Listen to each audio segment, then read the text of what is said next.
My doctor showed me a way to remove a ring that got stuck on my finger. Sometimes fingers swell, and taking off a ring becomes a problem. Instead of panicking, try this effective method.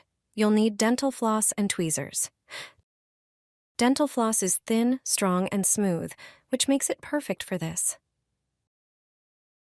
Tear off a longer piece of floss and use the tweezers to slide it under the ring. Hold the end of the floss with your finger or tape it down so it doesn't move.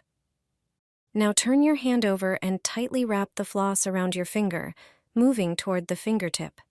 Once the finger is wrapped, secure the end of the floss with tape to keep it in place. Take the end of the floss you placed under the ring and start unwinding it by pulling it upward. The ring will begin to move and slip off without any effort. This method works in seconds and can save you in an uncomfortable situation. Now you know how to deal with a stuck ring easily and painlessly.